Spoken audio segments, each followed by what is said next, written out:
So today we're taking a look at one of the brand new weapons that came with Second Assault, the F2000. Now this weapon was very popular in Battlefield 3 and it's been very sought after in Battlefield 4. Now it was surprising we didn't actually see this weapon in the base game of BF4. Of course, in Battlefield 3 this was a weapon we got immediately. You didn't have to get it with any kind of DLC. It was with the original base game of Battlefield 3 and it was a very popular weapon. It had a great rate of fire, great damage model, great accuracy. Of course, being a bullpup weapon, it did have a much slower reload than things like the M16, the AEK, so that did put it on the back foot a little bit.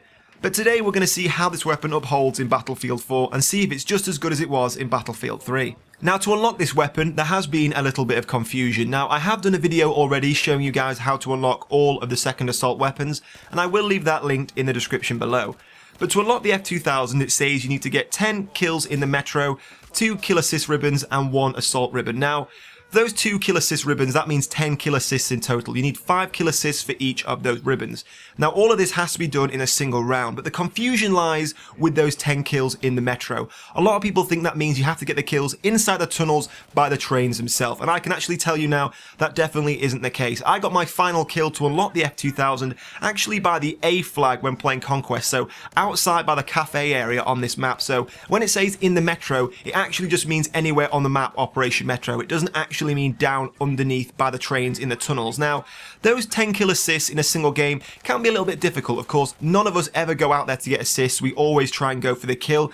My best way to try and unlock this weapon and get those kill assists is try and get as many grenades out there as you can, because if you hurt maybe 4 or 5 people all with one single grenade, when all of those guys get killed, that's 4 or 5 kill assists in one go. So try and use as many grenades as you possibly can. You're not going to kill a lot of guys, but if you hit a lot of different people, there's a lot of kill assists all in one go. So that's my piece of advice for those kill assists. Throw as many grenades about as you possibly can. So let's take a look at the stats and see how this weapon compares to Battlefield 3.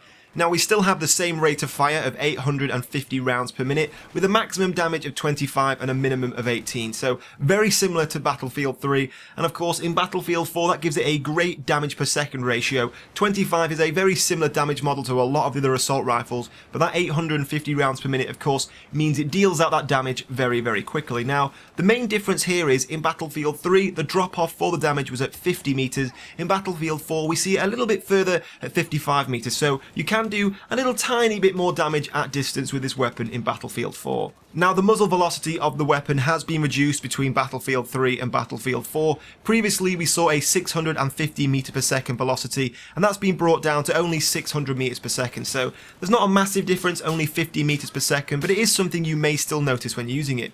Now one of the biggest differences with this weapon that has seen a little bit of a decrease between Battlefield 3 and Battlefield 4 is the reload time. Now of course, being a bullpup weapon, we can already understand this is going to have a much slower reload than things like the AEK, the M16. Of course, bullpup weapons, the magazine sits behind the trigger, so it's a much longer maneuver to lift that weapon up and remove the magazine. Now, in Battlefield 3 it was quite a long reload time of 2.5 seconds with one left in the chamber and 3.5 seconds with a completely empty magazine.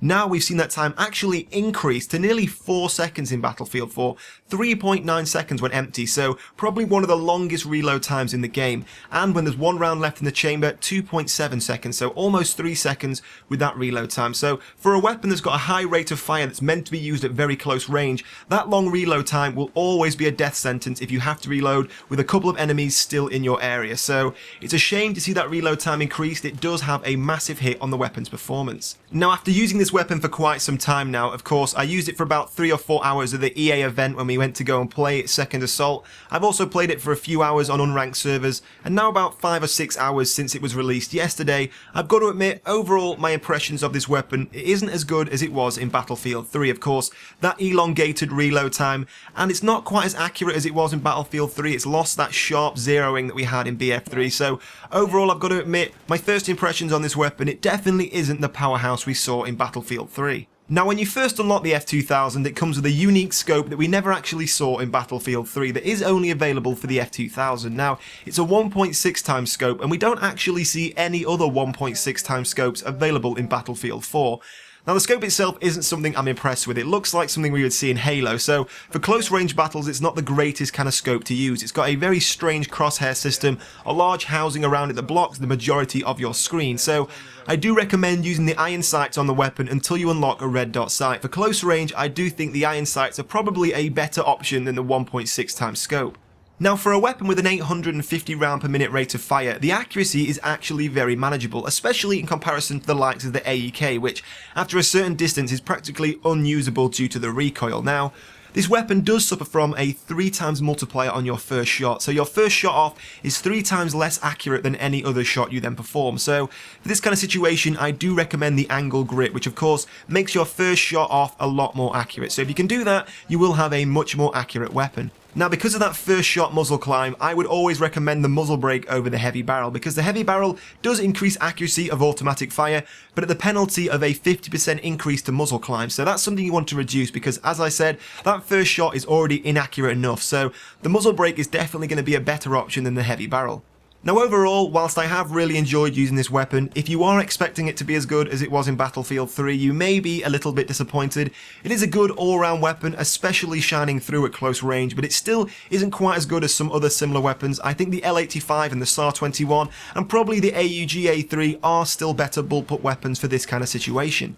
Now I hope you guys have enjoyed this weapon review. I like to keep these light. I don't want to go too much into facts and details and drag them on for too long, so if you do enjoy this type of weapon review, tell me in the comments below. If you would like to see more, leave a like, they do help me out a lot, and leave down in the comments any other brand new second assault weapons you would like to see me review next. But in the meantime guys, thank you for watching, and I'll see you soon.